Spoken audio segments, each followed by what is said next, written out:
Rules for entering the business can teach a family to respect the organization while eliminating entitlement or reducing entitlement. Welcome back to the Legacy Builder Podcast. I'm your host, Jared Holt, and today we have with us Al Bennett again, a business planning consultant with Ascent. And our job here at the Legacy Builder Podcast is to talk about all things business related on how to improve an organization, a transition plan, and dynamics within a family. So today, Al, we're going to be talking about rules for entering a business, and a pretty hot topic in what we do. Sure, Jared. Before we get into the details around the rules, I want to maybe preface this with what we're going to visit about is our preference or our bias, perhaps, in what we've seen over the years that we know works. And while certainly there might be exceptions in some families where this isn't a necessary step, I would share that they are few and far between, that this is really something that families need to seriously attack and invest the time and energy to do and do it professionally. Perfect. Al, what is rules for entering the business in your opinion? What we're looking at really is the ability to communicate a message to the next generation that even has interest in joining the family business. And timing-wise, I'd like to see this not only detailed out, but negotiated out between the owners group, and then published and shared with potential successors about the time they're 16 or 17 years old. So that if I'm that junior or senior in high school, I'm starting to think about, am I going to college, or can I just go back to the family farm as soon as I get out of high school? If that's not real, or if that's not really what the owners group has in mind, I need to know that before I get to graduation day, and again, assume that there's a job waiting for me, and maybe one that I have no idea what the compensation is or what my role is or any of that. So we want to walk into, if professionally done, what would be the components of a formal plan for entering the business for successors. You bet. And why is this so important? Why is this topic hot in family businesses? Yeah, what we're seeing, Jared, is that, as you well know, that margins continue to tighten. Competition in the businesses we work with is not going anything but vertical. It's tough to keep businesses going, even if they're well run, let alone if you're trying to bring in the next generation. And it's critically important that you have a process to do that, and that, again, the successor group is well prepared and set up for success. Yeah, absolutely. It seems like if there's not a clear rules for entering the business, it can really create a distortion amongst the family members about what is my role in the business in the future. Just because I have the right last name, does it mean I have a job here?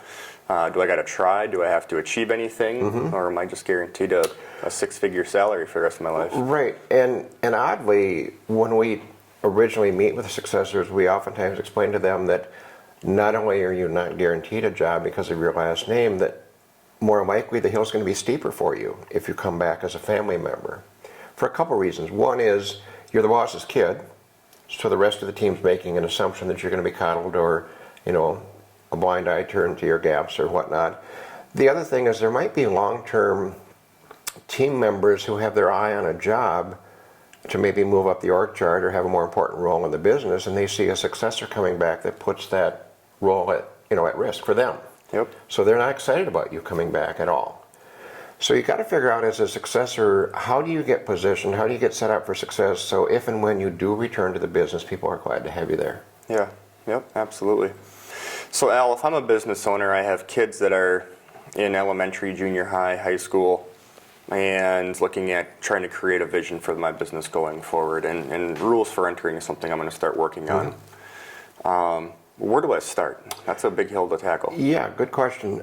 It really starts, again, with the foundational question of, what do we need to do to set these successors up for success? And the first area we like to visit about is education. And while you might say, Grandpa didn't have an 8th grade education, he made the business work. He did it by working really, really hard, being the first one there in the morning and the last one to leave at night. While that might have been true generations ago, it takes more than that today to be successful and to remain competitive. And so in the realm of education, we need to have the owners group have a professional discussion around, would someone returning to this business be able to be successful perhaps with a high school degree? Or do they need a 2-year degree from a trade school, or maybe a 4-year degree, or a master's degree? I've even had successors come back with a PhD to the family business, and obviously bring more value as they have more education. And again, there's not necessarily a right or wrong answer to the question. The purpose of the exercise is to get some criteria set that the owners group aligns on and the successor group understands. Mm-hmm. Yep, absolutely. So education, that's a good place to start. How about work experience? Is it is it okay if the child never works anywhere else, or what are your thoughts on that? Well, is it okay? Sure. Yeah, it's fine. But it's pretty high risk. Because if a son or daughter returns to a family business and the only boss they have ever had is dad, then obviously dad's the worst boss they've ever had. And if they've never had the chance to work as part of a team or to manage other people, and they show up back in the family business with zero experience, work experience, again, the risks are pretty high. So our recommendation, our preference is that after you meet the bar for education, again, whatever that is, 2 years, 4 years, master's degree, that you go work somewhere else. And when I say somewhere else, I'm not describing that you move back home and you go back into your room and mom does your laundry and you go get a job uptown at the local co-op or whatever, but rather that you pack your suitcase, you get in your car and you drive preferably hours away, could be even states away, that you get out in the world, you find your own place to live, you do your own laundry, you make your own meals, and you engage in a work experience that is challenging, hopefully. And that work experience is at a minimum at least 2 years. I've had some of the larger businesses that I work with stretch that out to 4 or 5. I've had one that was 7 years of work away from the family business before they were allowed to come back and apply to the family business. So again, work experience, you want to be real clear on what that looks like, how long it should take, and that when your successor returns, wherever they were, those folks are sad to see them leave. And why is that so important now? I mean, obviously, if the successor works somewhere else, they might not realize that their dad actually is a good boss.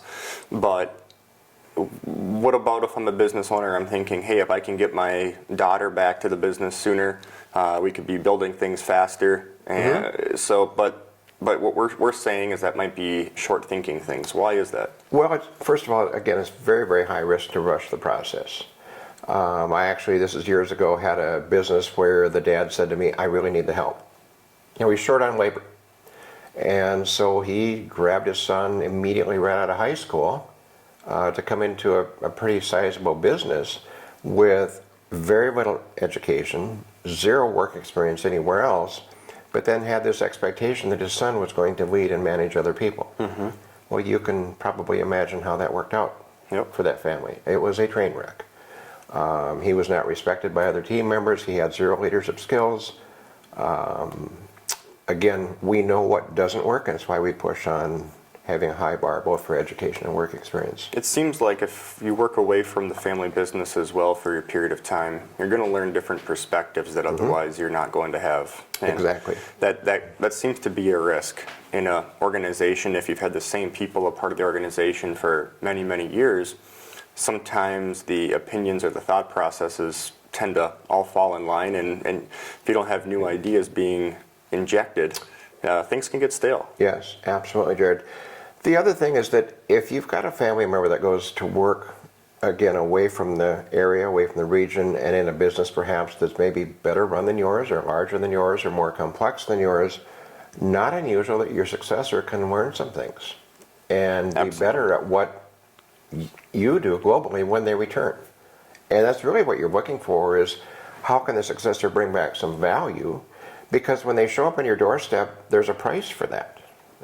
There's a cost to bringing them back, and you aren't going to make money appear out of thin air. So if they are going to return to the family business, how are they going to help you grow the business? How are they going to help you grow the bottom line? How are they going to pay the freight for their involvement in the business? So far you've talked about two areas of rules for entering the business. You've talked about education and you've talked about work experience. Those two seem like pretty typical requirements on any job description or application. If you're an employer, if you're hiring somebody, you're saying you need a certain degree and you need some experience here. Right. So think of, if you will, step away from the idea this is a family business and go out into the working world and compete for a job. Well, you're going to walk in with a resume, and the two things that are on every resume are how much education you have and tell me about your work experience. Mm-hmm.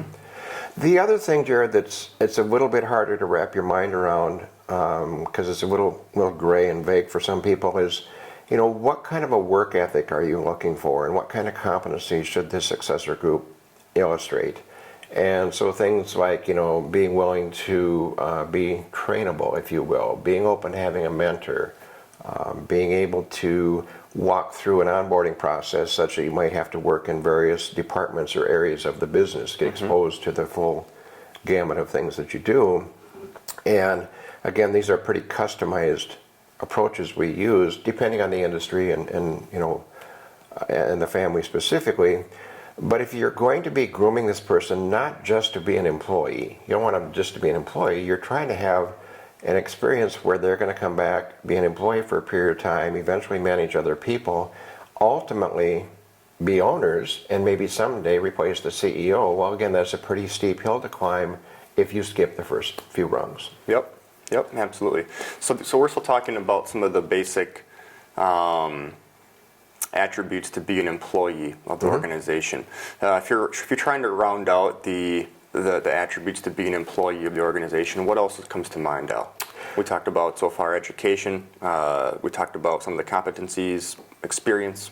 What else? Yep. I think it's important that the successors know not only what it takes to get into the family business, but what could put them at risk of being voted off the island or booted out. And those are what we call deal breakers. And in some of the businesses we work with, we try to create a list of what might be a criteria that would disqualify you. Mm-hmm. I had a project years ago where it was the first thing the family said was convicted of a felony. And I thought, well, there has to be a story behind that. And of course, they did share with me that absolutely they had a nephew who was at first, in school, getting his education, pretending like he was inbound to the family business, but was challenged by his financial condition and decided that the best thing he could do to create a lot of money in a very big hurry was to start selling drugs. Well, obviously he got caught, he ended up in prison, and what the CEO told me was that was a deal breaker. He was convicted of a felony.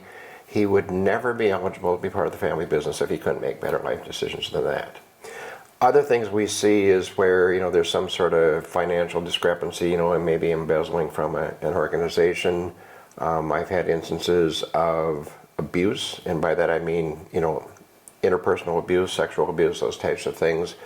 In some of the ag sectors where we work, it's animal abuse. Mm-hmm. Should there ever be anyone abusing an animal, that could get you voted off the island. That's just not something that's tolerated in our organization. So again, deal breakers is something the family should talk about. So you have the child back working in the business. They have some higher education. They have some outside work experience. They've been back to the organization. They've been doing a good job. What makes them all of a sudden eligible for ownership, Al? I mean, what's the difference between employee and ownership? Sure, great question, Jared. And think of this as kind of like climbing a mountain. That we got a base camp was what we talked about originally, but we're working our way up the summit.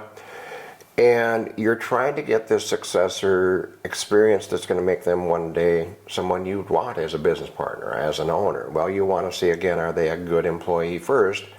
The second thing is, can they manage other people? Mm-hmm. Can they lead projects? Can they, take on a challenge and gather people around them and inspire them to follow, some sort of criteria to accomplish a goal?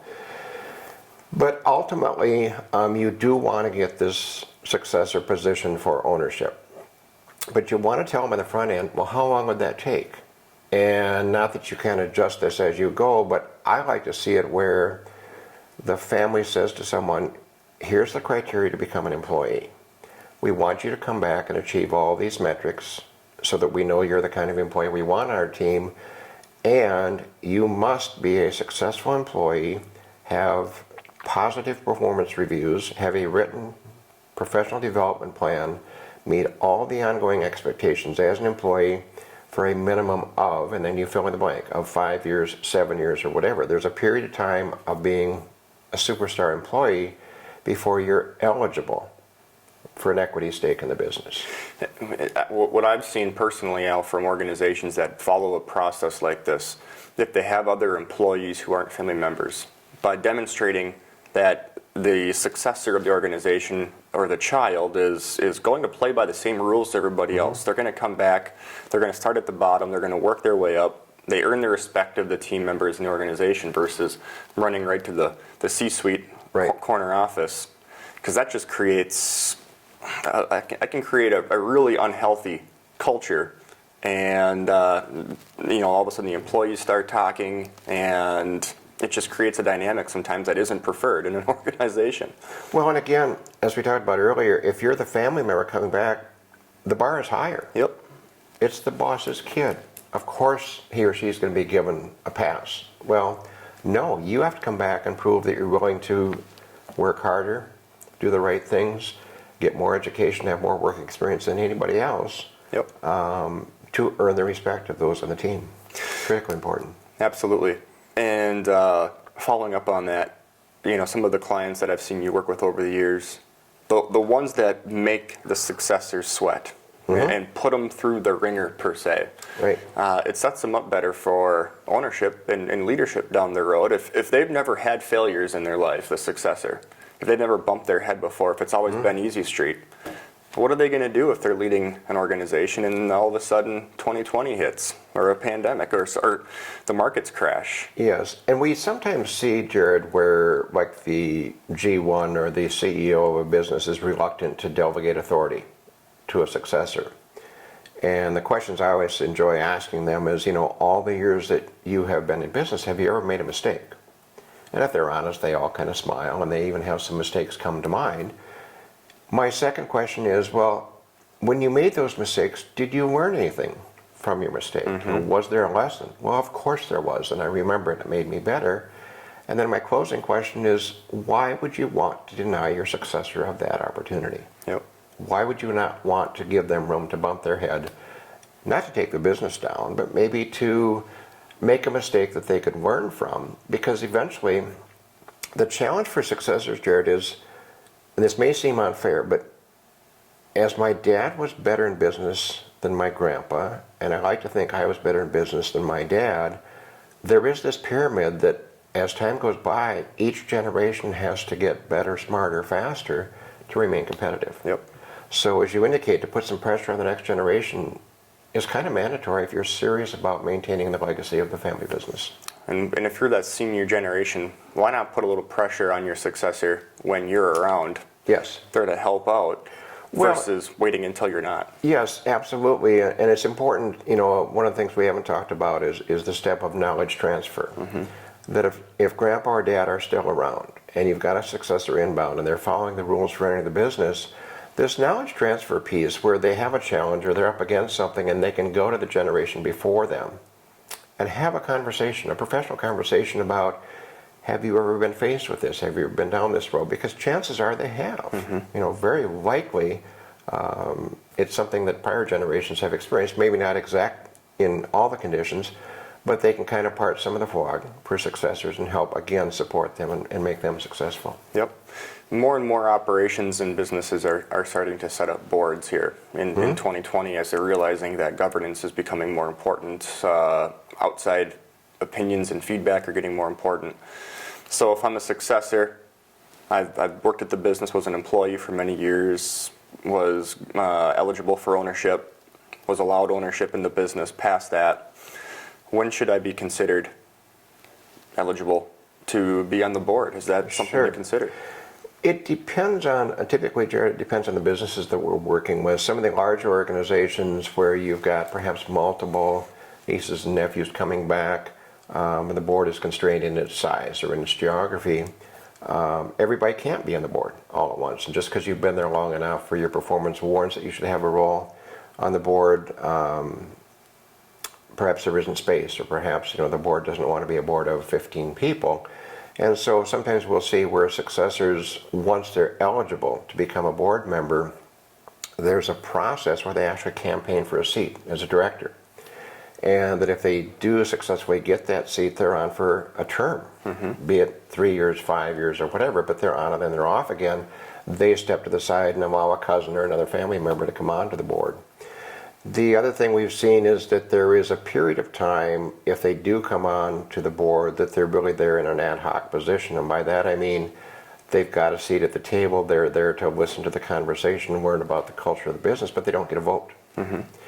And again, that's right in the rules for entering, is that if you come back and you become a director or a quasi-director, when is it that you actually have a vote and you can influence the direction of the company? So you can almost have a period of time where the successor sits in, partakes in the board meetings, gets to absorb the information and how the conversations flow, but they're not eligible to make any decisions. That could be a very valuable time to allow the successor to understand the perspective. Well, and the right kind of successor, the one you want, relishes the opportunity to get in the board, to understand more about the business, to get educated. Because most of the businesses we work today, the ones that we work with, they're complex. And it's not something you walk in, again, just by having the right last name that you totally understand all the moving parts in the business. So to be able to be part of a board, have a year, maybe 2 years, where you're really there just to learn, just to understand. The other thing we sometimes see, Jared, is that when successors come in, there are times where the CEO or the G1 member is very, very close to retirement, and the successor coming in is lagging behind by too many years, and there just isn't enough time for that orientation or for them to get expert at the business.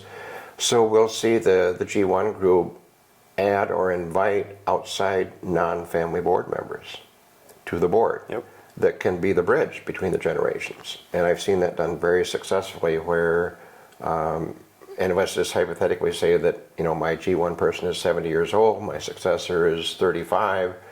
Well, if you've got that middle person that's 50 or 55 and they know they can be on the board for 10 years or whatever, they offer that insulation for the CEO to say, if you want to step back, know that I'm here. I understand the culture of your business. I understand the finances of your business. I will help onboard the successor. Yep, that's a very good point. Yeah, not trying to get off subject with that, but it feels like, from my perspective, those organizations that are bringing in outside non-family perspectives to the board and getting that objective viewpoint, they're the ones that can have a more smooth ride, per se, and they're also the ones that I see that are increasing their profits the most right now through these tough times. It's kind of fun to watch, Jared. We've got a group of G1s that we work with that are threatened by bringing in non-family board members. They feel as if they're going to lose control, or that what they built is not going to be theirs if they bring in outside expertise. And quite frankly, what we see is almost the opposite, where you get the right director in the room, you get the right experts surrounding you, where you kind of have the best and the brightest, helping you gain new perspective and become more competitive. The numbers prove it out, that for those, as you indicate, that are courageous enough and take the risk to say, I want to be challenged on what I'm thinking, or I want to have someone give me a new perspective and create new opportunities for my family, for my business. Those are the ones that typically are leading the pack, are getting out front. Yep. And if you have a setting like that and a dynamic for the board, then it tells the successor again that you're not just entitled to the board. You got to bring something of value if you're going to be here, sitting amongst these other players. And again, you got to earn that ultimately. Yeah. The other thing I've seen, Jared, too, is some of these outside non-family board members, if you're really selective in how you do a search for them and how you interview for them, is that they really can bring a level of professionalism to running the business. And they've probably had experience in decision making at high level. They probably understand the market in a way that you don't. They probably dealt with conflict in the past. They really bring tremendous value for those that are willing to explore that option. Absolutely. Al, as we wrap up here, the rules for entering the business, anything else that we should be touching on? I think, Jared, probably in closing, what I'd say is that what we've just talked about is probably one of the most critical and foundational steps that we do in succession planning. One, not to be minimized, one, not to be overlooked, and I hope that every family out there would seriously consider these. Absolutely. Al, thanks for your time today. You're welcome.